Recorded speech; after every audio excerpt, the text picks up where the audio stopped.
Alright guys, so in this video we're going to create a spinner component, and we're also going to add our API keys for GitHub so that we don't run out of requests.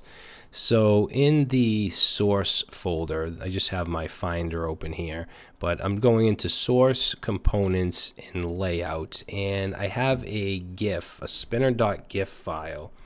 And I will, if I remember, I'll put it in the project files for this lecture. However, you can find it in the GitHub for the project, which I gave you in the beginning. So I'm going to paste that in, spinner.gif. Now I'm going to create a new component in layout called spinner.js. And this is going to be pretty simple. This is going to be a functional component, an arrow function component. And with the extension that we're using, we can do RACF. And that will create an arrow function for us. Now we want to bring in the spinner. And we can import images because of, whoops, I don't want two cursors here. But we can import images because of Webpack, because of how it's set up under the hood. So let's say import spinner from /spinner.gif, which, yeah, it's right there. All right, and then let's actually use a fragment here. So I'm going to bring in fragments, and we'll change this to fragment, and then inside here let's put an image with a source of spinner, and then a little bit of styling. Okay, actually for the alt I'm going to say loading ... and then a little bit of styling. So I'm going to do inline style, which we need double curly braces, and I'm going to do a width of 200 pixels. Actually, this needs to be in quotes. So 200 pixels. Let's do margin auto so that it's in the middle, and let's do display block so that we can actually do margin auto, and that should be good.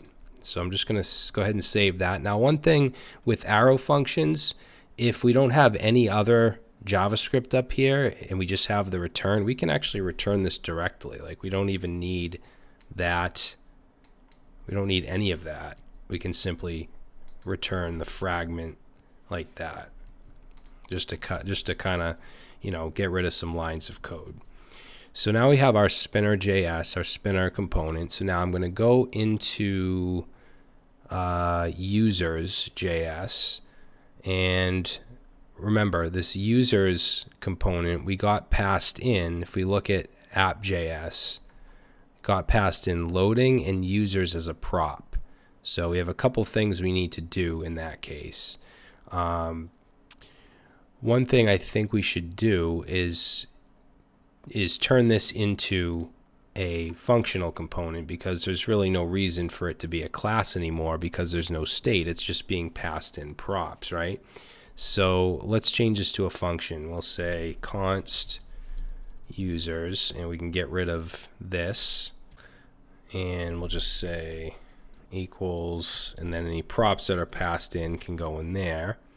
So we could do props, and then down here use, you know, props.users, props.loading. Instead, I'm going to destructure and just pull out users and loading. Okay, and then right here where we have this .props.users, we can just simply now say users, because that's getting passed in and destructured as a prop.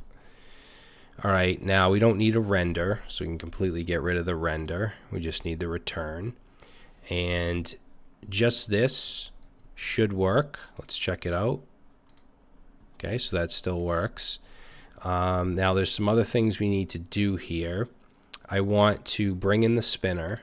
So let's say import spinner, and we want to bring that in from, we want to go up one level, so .. into layout, and then spinner.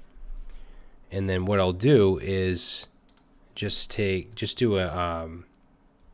do an if statement right here, or an if else, and let's say if loading, which is being passed in from the app.js state, if it's loading, let's return the spinner. Else, then we're going to do what we've been doing, which is return all of the users. All right, so let's save that. Let's try it out. So now when I reload, real quick, you can't even see it because it's too fast, but if it took longer, you would see the spinner. Now this is probably going to get exhausted soon because I haven't added my API key yet, so we're going to do that in a minute. But I just want to add our prop types because now we have users and loading as props. So let's do IMPT, which for some reason Emmet's not working. I might have to restart my editor here. Sometimes that happens, but let's bring in prop types from prop dash types, and then down at the bottom here, let's say users, the name of the component, dot prop types, lowercase p, and we have users, which is an array, so PTAR, enter, which isn't working. After this section, I'll reload my my editor. So we want array, and we want is required. All right, and then we also have loading. Let's just actually copy that down. So loading is a Boolean, so we want to use bool and set that to loading. Okay, so that should do it for users. Let's make sure it still works. Good. Now, in the next video, I want to add our GitHub API credentials because this is going to get exhausted soon and it's not going to allow us to make any more requests. So we're going to do that. I'm also going to show you how to create environment variables so that you can have variables that you can access basically from anywhere within your React application. So we'll get into that next.